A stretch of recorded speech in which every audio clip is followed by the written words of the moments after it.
भूटान के नए चुने गए प्रधानमंत्री अपने पहले विदेश दौरे पर भारत में है। यहां पर उन्होंने प्रधानमंत्री मोदी से मुलाकात की, उन्हें भूटान आने का न्योता दिया। उसके बाद उन्होंने सोशल मीडिया पर यह पोस्ट किया कि न्योता उनका स्वीकार कर लिया गया है और अगले हफ्ते प्रधानमंत्री मोदी भूटान जा सकते हैं। खबरें ये हैं कि पीएम मोदी भूटान 21 और 22 को दौरे पर जाएंगे, लेकिन ऐसे वक्त में जब किसी भी वक्त चुनाव आयोग लोकसभा चुनाव का ऐलान यहां पर कर सकता है, भूटान जाना क्यों जरूरी है, क्यों ये अहमियत रखता है? असल में ये रणनीतिक तौर पर बेहद जरूरी है। आपको याद होगा कि 2017 में डोकलाम में किस तरह से भारतीय सेना और चीनी सेना आमने सामने खड़ी थी। ये ट्राई जंक्शन कहलाता है, भूटान, तिब्बत और भारत के बीच। ये चिकन स्टेक भी कहलाता है क्योंकि ये इलाका जो है वो बहुत पतला सा इलाका है जो कि नॉर्थ ईस्ट इंडिया को पूरे भारत से जोड़ता है। हालांकि अब टनल बना है असम में जो कि ऑल वेदर टनल है, लेकिन तब भी ये इस इलाके की रणनीतिक अहमियत बहुत है और चीन भी ये समझता है। लगातार वो दबाव बना रहा है भूटान पे कि वो ये इलाका और भूटान का डोकलाम इलाका और साक्तिंग इलाका जो है इसी जगह पर वो चाइना को हैंडओवर कर दे।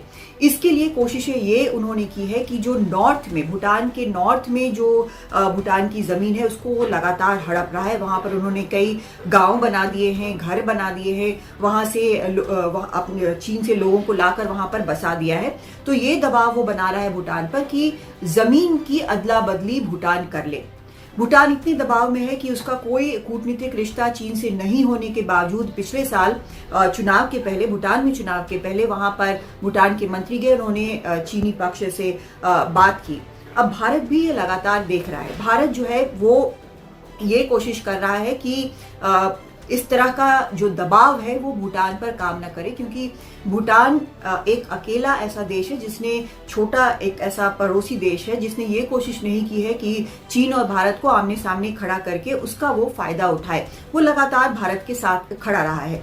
ऐसे में वहां पर भारत का इन्वेस्टमेंट भी बहुत जबरदस्त है और भारत जो है वो लगातार वहां पर चाहे पावर प्रोजेक्ट हो या फिर इंफ्रास्ट्रक्चर प्रोजेक्ट हो, इन सब पर लगातार इन्वेस्ट कर रहा है।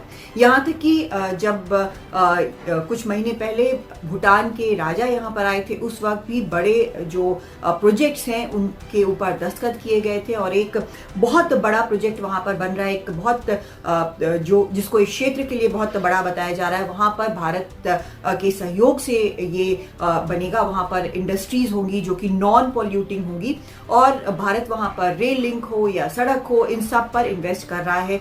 सोलर एनर्जी पे उसने इन्वेस्ट किया हुआ है। तो ये सभी चीजें भारत वहां पर कर रहा है। लेकिन इस वक्त जब भारत चुनाव में जा रहा है और 2 महीने यहाँ पर चुनाव का सीजन होगा, कहीं कोई विजिट्स नहीं होंगे, तो ऐसे में भारत भूटान को ये आश्वासन देना चाहता है कि भारत लगातार साथ में खड़ा है, चाहे कुछ भी हो, चाहे उसकी आर्थिक व्यवस्था की बात हो या उसकी सुरक्षा की बात हो।